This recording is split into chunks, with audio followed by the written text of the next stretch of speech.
भजत अखिल जयत्री मैत्रीं भजत अखिल जयत्री आत्मवदेव परानपि पश्यत आत्मवदेव परानपि पश्यत युद्धं त्यजत स्पर्धां त्यजत युद्धं त्यजत स्पर्धां त्यजत त्यजत परेष्वक्रममाक्रमणम् त्यजत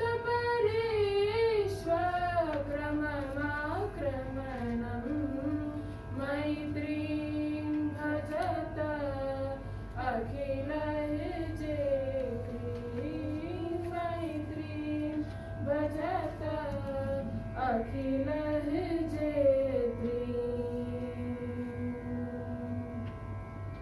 जननीं पृथिवीं कामदुघास्थे जननीं पृथिवीं कामदुघास्थे जनको देवः सकलदयालु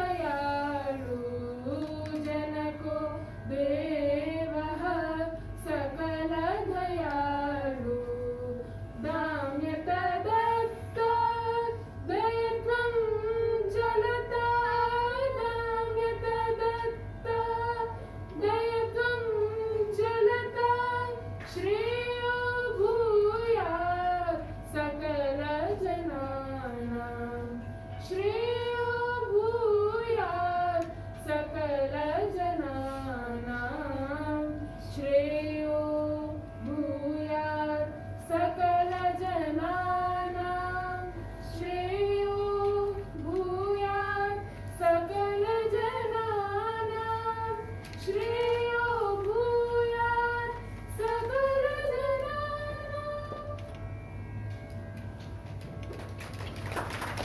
A very good morning to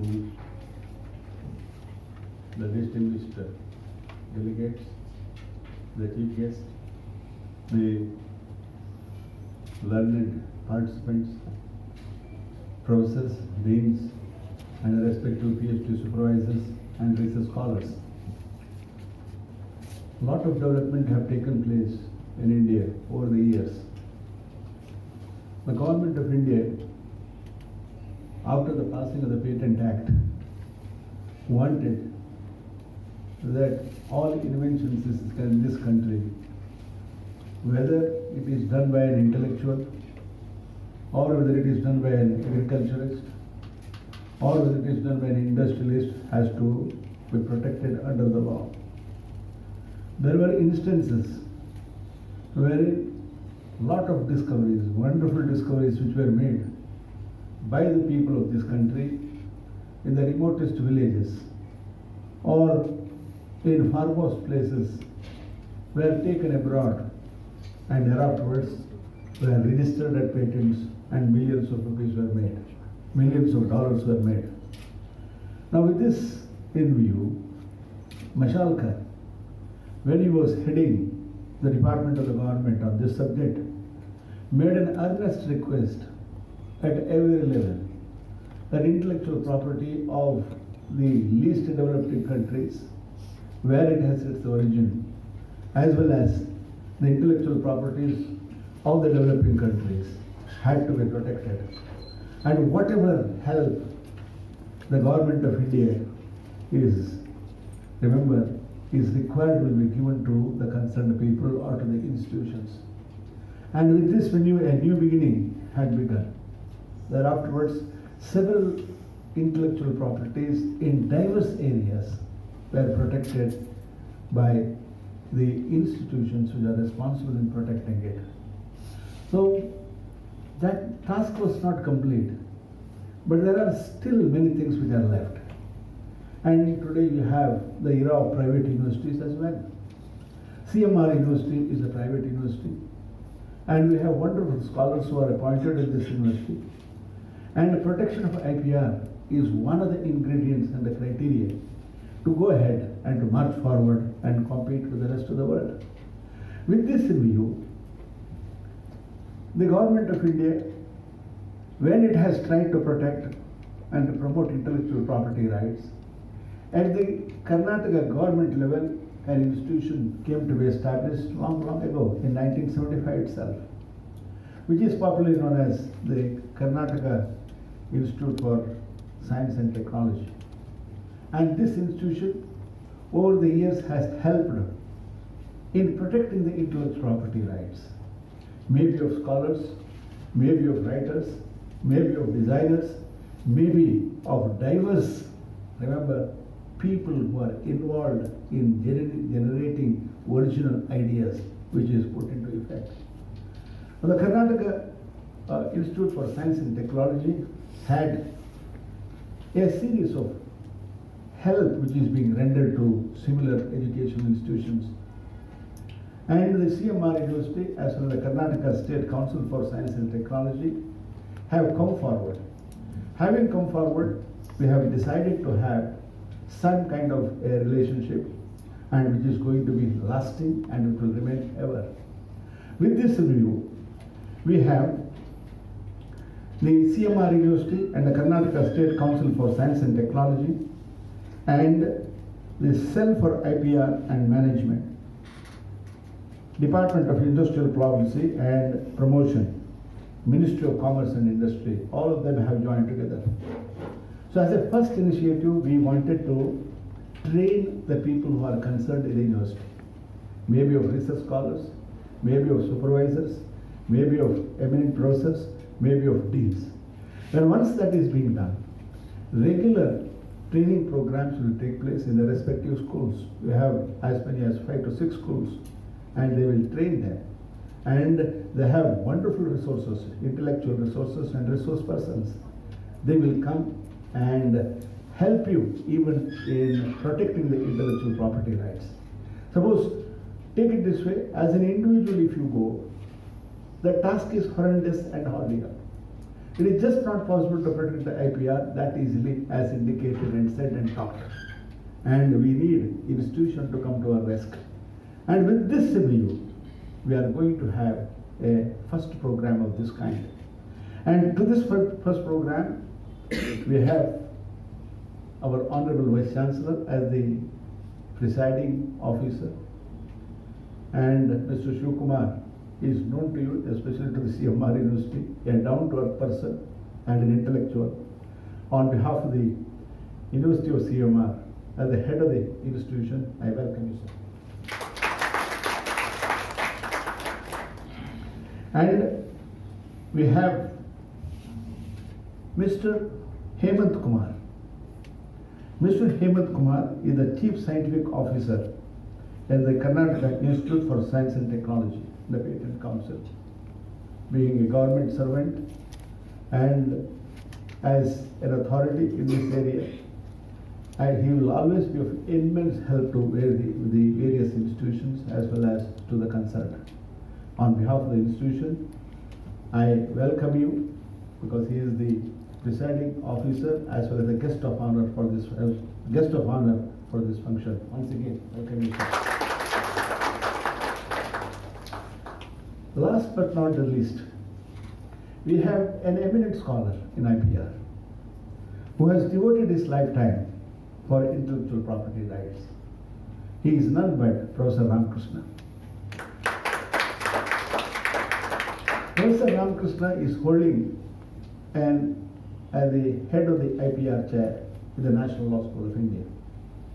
We thought he is the most appropriate person to a function of this kind, to inaugurate and deliver the keynote address.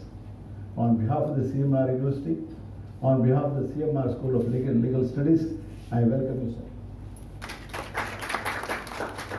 We have eminent speakers of the day.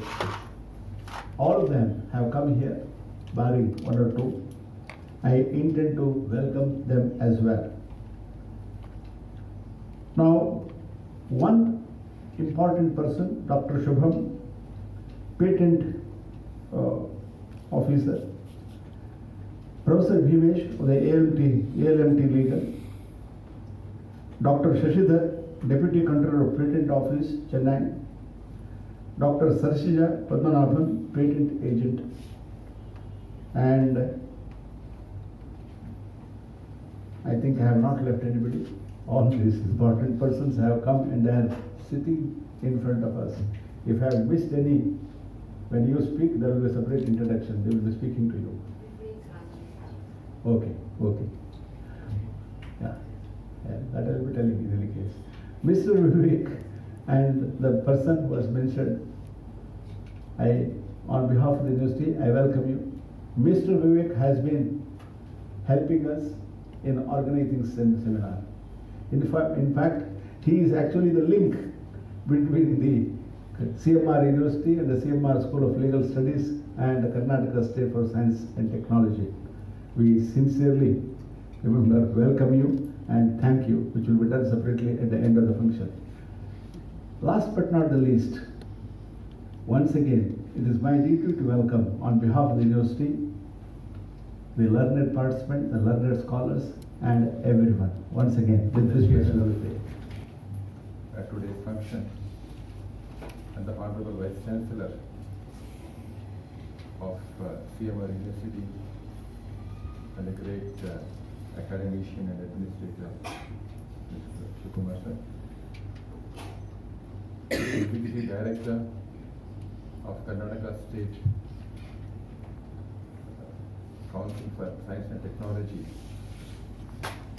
and the one who has been leading the PAC activities in the state, and a friend, Ramakrishna,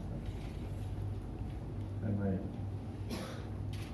senior LLM, immediate senior, and a great friend of mine. And we have been associated for the last 4 decades. You know each other. The Dean of CMR University, Professor Subramanian,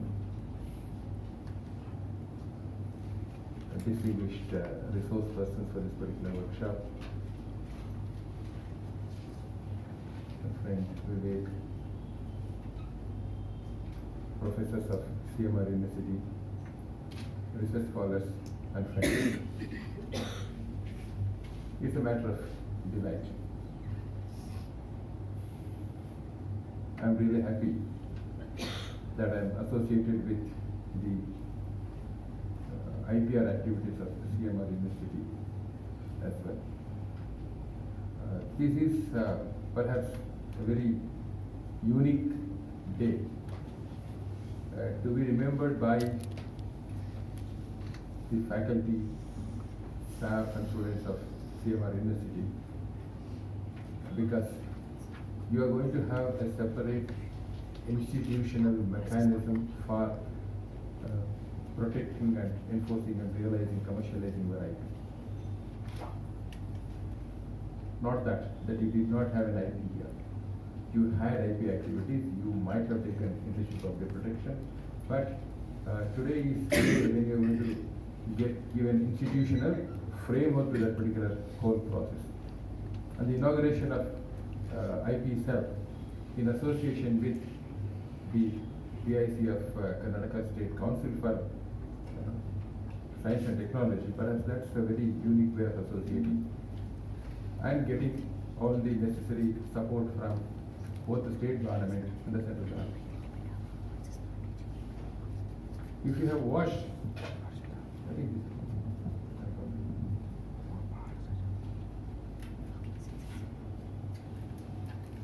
otherwise they can't sit. Please come very close.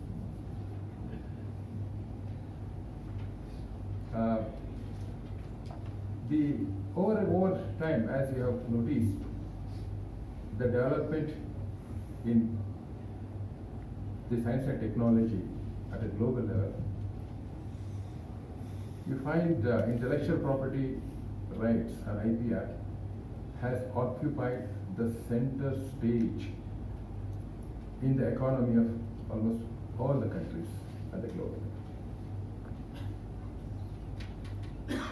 The kind of relationship that has been established between intellectual property rights and the creative and innovative industry is time and again demonstrated by the country's policies, be it health policy, be it industrial policy, be it export policy, be it science and technology policy. You find those policies reflecting the emphasis being laid on intellectual property rights. And the R&D activities at a global level has phenomenally increased. I was just stating this way back, that from what was 1 trillion in R&D, now it has gone beyond that. More than $2.5 trillion have been invested on R&D, which is a clear indication that innovations are inevitable part of the development. At a time at which you had the tangible assets of an industry coming to almost 70 to 80% of the total assets of the organization, it has moved away, and now you find that 80 to 90% of the assets of an organization has been the intangible assets, and out of these intangible assets, major chunk is by the intellectual property rights itself. I was just following what happened to Novo Nortel a few years back. The Novo Nortel was undergoing bankruptcy proceedings. Perhaps you understand what is bankruptcy proceedings. It's closing down the whole organization. And Novo Nortel requested the authorities who were initiating bankruptcy proceedings to permit them to auction the patents that they have with them. They had only patents. They wanted that to be auctioned. And they were permitted to auction those patents. And they put it for auction, and the first bid was made by Google for those patents. And the first bid was for $900 million. $900 million intellectual property assets they had, intangible assets they had when they were undergoing bankruptcy proceedings. Ultimately, the final bid, Microsoft, IBM, all of them joined together and bid that for $4.5 billion. A company with zero tangible assets at some point of time has 4.5 billion intangible assets. And that is the scenario at present at a global level. Thanks to the growing importance of the knowledge economy that's happening. Are we commodifying knowledge? To a little extent, yes. Are we commodifying knowledge to keep it away from the public? The answer is no. We are commodifying knowledge to ensure that the larger public interest is safeguarded. When I have an invention in my hand, I would normally hesitate to disclose that to others, and I would like to exploit that to my own benefit. However, when the state comes forward and says, well, kindly disclose that. If you disclose that, we are going to ensure you exclusive right for a period of 20 years if it's a patent. And we are going to provide you all the machineries, administrative, judicial, and other machineries to ensure that nobody interferes with your exclusive right. You feel emboldened, empowered, and you say, yes, I'm going to disclose that. And every one of us feel that by recognizing that particular exclusive right, an individual has been given monopoly. Monopoly is given to him, but at the same time, the state has gained immensely by the disclosure of that pool of knowledge that this individual generated. That pool of knowledge is an addition to the scientific knowledge in the existing common stock. And that addition to the pool of knowledge here facilitates all researchers in all research institutions all over the world to start from that particular place and not to reinvent the wheel. So that information that comes into the public domain at the earliest point of time perhaps is no match to the small monopoly that we are going to give that individual for 20 years. So the community gains at the end, and the community interest is paramount in the whole process of IPR and intellectual property protection. And we have this system in place at the global level, and there are several international arrangements made in the form of international treaties, in the form of international cooperation, in the form of developing harmonious and uniform legal framework at a global level. At the same time, the marketing of an IP at the global level is also finding its relevance. This is the backdrop. In this backdrop, where does India stand? How does India try to ensure that it's protected? And where exactly would CMR stand? Perhaps this would be the focus of my talk now. In India, we formulated the intellectual property rights policy in 2016. That doesn't mean that we did not have an IP regime in our country. We had our first patent act way back in 1856, and the Pankha pulling machine was the first to get patent way back in 1856 itself. The act comes into existence on 28th of February, and the person files an application for patent within 3 days after the act comes into force. That's the kind of urge that innovators in India had from beginning. And the other, it underwent several changes over a period of time. And when we became party TRIPS, we were bound to modify our IPR system, and we did bring about quite a few changes in our patent system as well as in the other IPR systems. We brought in new legislations in the form of protection of plant varieties, designs, layout designs for integrated circuits, geographical indications protection, in addition to making changes to the existing legislation in the form of patent amendment, copyright amendment, trademark new act, and then designs new act, replacing the old act. All these changes we brought about. However, we did not have had a policy for that matter.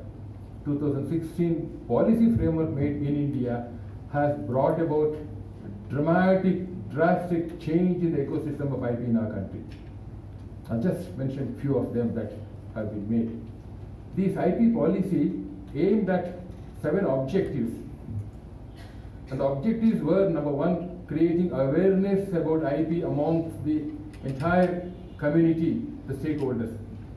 And this IP awareness, CPAM has been taking the responsibility, and CPAM, along with various other organizations across the country, has been taking this information about IPR and advance about IPR to the stakeholders. Not only to stakeholders who are creating it, but also to stakeholders who are using it, so that they will not misappropriate the intellectual property rights of others. This is the awareness building program that is happening. And then creation of IP is another focus of the government of India. And when you say creation of IP, it recognizes the places where IPs are potentially present and tries to tap those potential IPs, convert those innovations into the actual IPs. And where are these happening? These are happening in almost all institutions, whether it's a private university, whether it's a government institution, whether it's a government scientific institution, everywhere. You just think of the area of human activity, you have IPR being generated. Are we able to tap all these things? We haven't succeeded in tapping all these things so far. And that is the attempt that's being made through this particular policy. And similarly, yes, people will say, what is the use of getting a patent and then keeping a certificate in my house, right, or in my office, or having certificates after certificates which I'm going to produce before the selection committee to get a job in a particular place or to get promotion at a particular place? What is that has helped me? Perhaps attempts might not have been made for commercialization of those IPs. And there are institutions at present, even initiated by the government of India, which have taken up to a large extent the commercialization of the IP. Commercialization becomes the crux of the IP, because you have to realize ultimately the commercial advantage of the patent that you have generated. You need not be under the impression that every IP would generate crores of rupees. But an IP with another IP, pulling up the IPs, there are various ways in which you're going to market this particular IP. And that should be the goal of the IPR cell as such. I'll come to the IPR cell in a short while. And then this IPR policy also aimed at human capital development. Well, friends, if these 6 experts come here, speak to you for one full day on the nuances of nitty-gritties of IP, it is you who are expected to absorb that and then further disseminate it to the larger masses of your institution. And if that can happen, if this program can trigger further dissemination in the institution, I am sure within a short period of time, your entire CMR institution would be knowing as to what is this animal called as IP, how it's going to be advantageous to us, how it's going to be beneficial to us, etc., etc. And that is the reason why they have come. I don't think they'll be able to meet each and every one of your CMR communities. They cannot do that. So through these means they're going to reach you. And that is building up the human capital, right, as far as IPR is concerned. And that has been focus of the government of India. And the most important one, yeah, you have an invention, you have a patent with you, and you somehow, or at least your seniors must somehow have been frustrated by the process through which you're going to get the patent.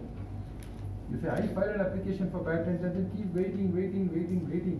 By then, others would have overtaken my technology, would have gone much further, and by the time I get the patent certificate from the patent office, it merits only a frame and a display on my room and nothing more than that.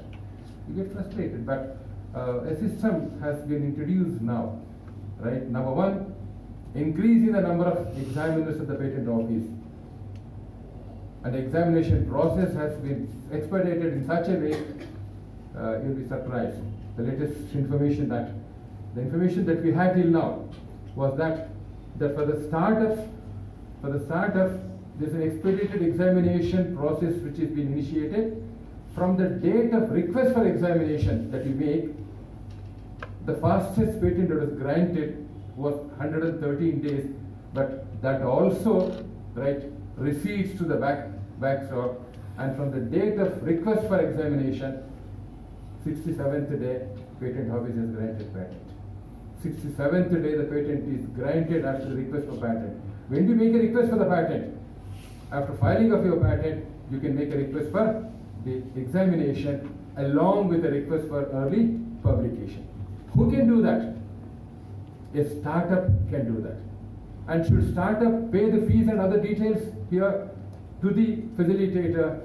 There is a scheme under the Government of India which provides a facilitator to you. A patent agent would come to you and then support you in filing this particular patent application, and expedited process happens. If you can get in 67 days. If there are no objections, if there are objections, of course it will take longer period. And you can get in 67 days, right? There are quite a few. I think around 120 startups got patent granted now. And around 450 startups have gone for expedited examination. And perhaps once this election gets over, there is going to be a notification which will say even women inventors are also will be eligible for the expedited examination of the patent. If there is one woman inventor in the application, perhaps that will be considered for expedited examination. Or if you are going to select India as the international search authority, then you are entitled for expedited examination. A small entity is going to be entitled for this. So this amendment is in place. Maybe because of the election should have been pushed. Most probably after that, it will be notified. Women entrepreneurs will have that particular advantage of going through this expedited examination. That is as far as the framework is concerned. And therefore, you need not worry. If you file an application for trademark, 13th month the first examination is to happen. Until the 13th month or after that, it will be reduced to 1 month. Within 1 month, you are going to get the examination report for the trademark. And that's the kind of speed with which it is going. And copyright, no pending at all. Immediately, you get it. Designs a fast. So which means the whole IP process in which you are blaming the authorities for delay, etc., it's no more.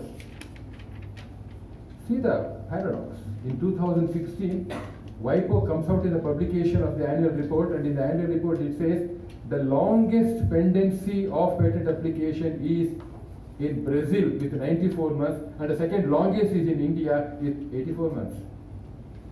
2016 report. 2017 report says that patent has been granted. 2018 report says patent has been granted within 113 days in India. So that's the sea change that you find in the Indian IP ecosystem.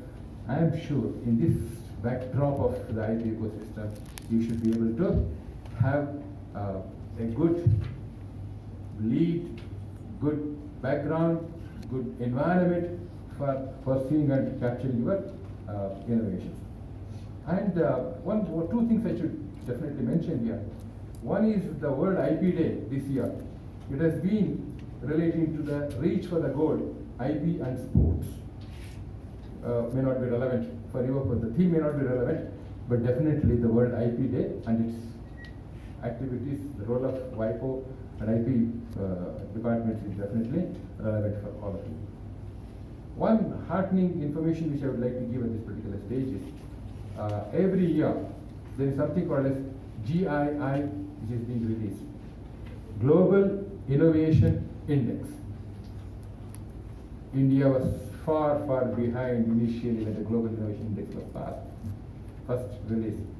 It has moved step after step after step and then climbed up the ladder of Innovation Index. Out of the patenting process in the whole globe, Asia now stands on the top. You know, Asia, more than 50% of the total patent applications come from Asia itself. When I say Asia, India is one among the 4 patent offices which has contributed to the growth. And in India, you will be surprised to know, or you will be happy to know, that the growth is phenomenal in terms of increase in patent application. It is 27% increase. 4% increase was happening, but this time it has gone up by 27% increase over the previous year, which is again phenomenal.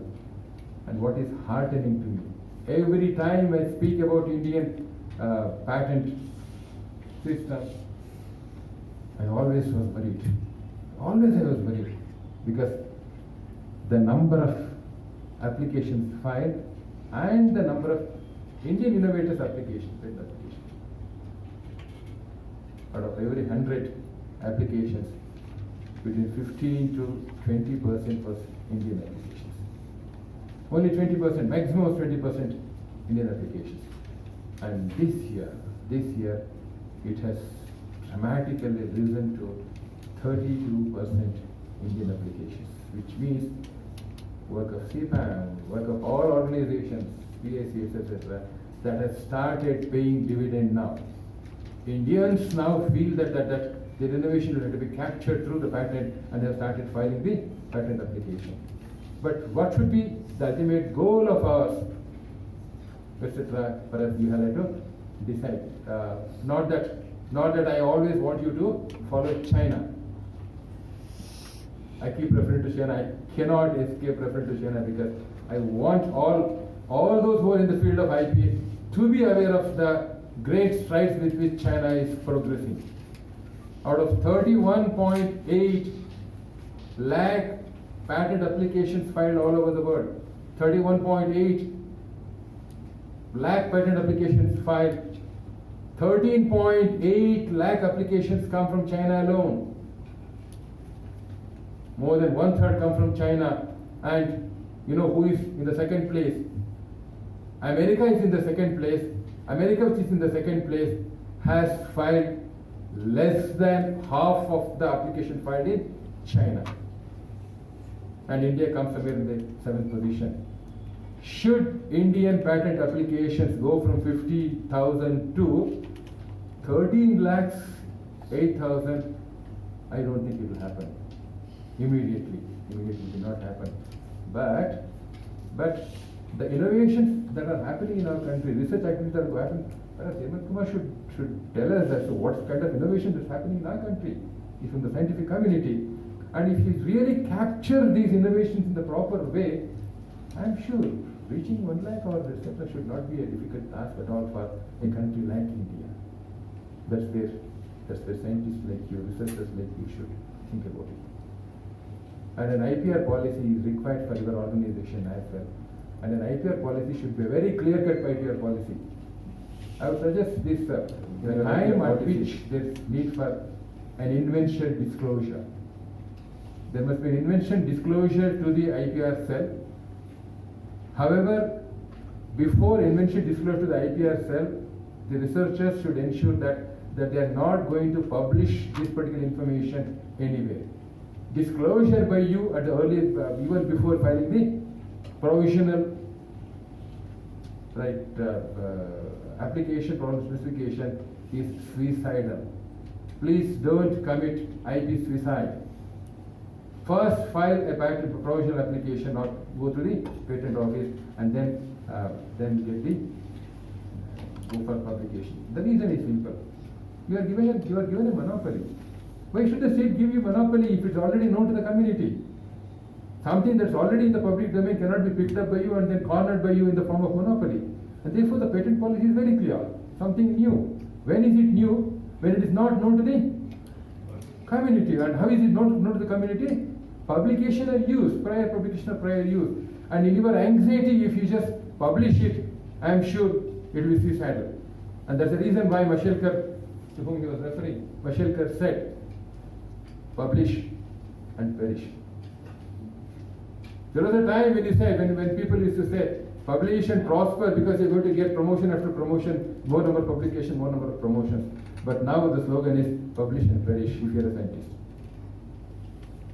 And therefore we modified that and said, well, patent, publish and prosper. Don't do it in the reverse order.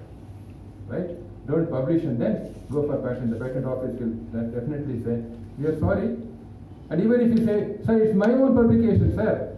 Whether your publication, others' publication, it's a publication in the public domain and therefore it does not satisfy the requirement. And hence the policy should be very clear about the invention disclosure thing should be very, very clear. And when the policy is made, when the invention disclosure is done, I would also suggest those who are in this particular field, because you are into so many other activities. For example, it may be your own research that's going on, independent, number one. Number two, it may be a research going on under the sponsorship of the university. Number two, or it may be a research that's going on in collaboration with the industry and your university, or it may be a government-sponsored research activity that's going on. In all these different fields, there are different parameters to be followed by you, because the ownership of your patent depends on the nature of arrangement that you have with the organization. If you are utilizing the services and facilities of the organization, you at the end of the work is going to assign those patents to the organization, unless the organization has a clear-cut policy of filing an application in the name of the inventor himself. So that is to be decided in the IP policy of your organization itself. And when you enter into agreements, agreement number one with the collaborators, with the sponsors, right, with the government, or sometimes there may be researchers who come on your campus and stay on your campus assisting in your research activities as research collaborators.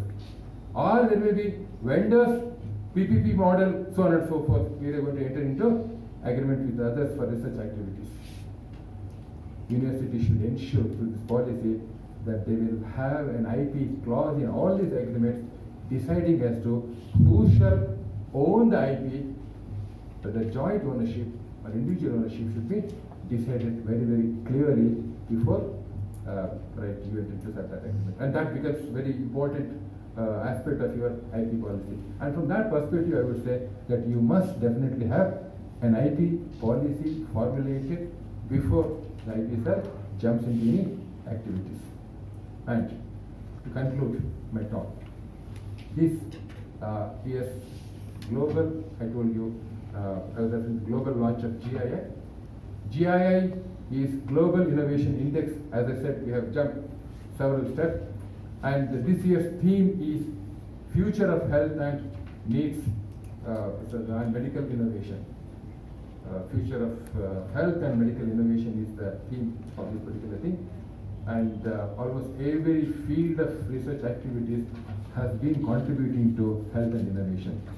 be it artificial intelligence, be it robotics, be it nanotechnology, be it any other field, electronics field. All these we find are ultimately helping the health and medicinal innovations that has been happening in our country. I am sure this particular cell of CMR, in strong association with PIC, like Hemant Kumar, and my young dynamic friend Vivek Anand Sagar, I would want Vivek Anand Sagar to be very actively involved in formulation of the policies of the IP cell that you have established. Because your job should not end the moment inauguration of an IP cell is done. Right? When 6 years back, when NIT Srinagar said that they would like to have an IP program for 2 days, the first condition that I put 1 month before the program was, yes, I'll definitely attend provided you're going to launch your IP policy of your organization. And that day the Education Secretary of Jammu and Kashmir came and she released that IP policy, wonderfully working. And this has been working, we have continued everywhere. And since the Vice Chancellor also is also here, a very humble request to him. There are many institutions under your supervision, sir. One small letter perhaps would make a lot of difference.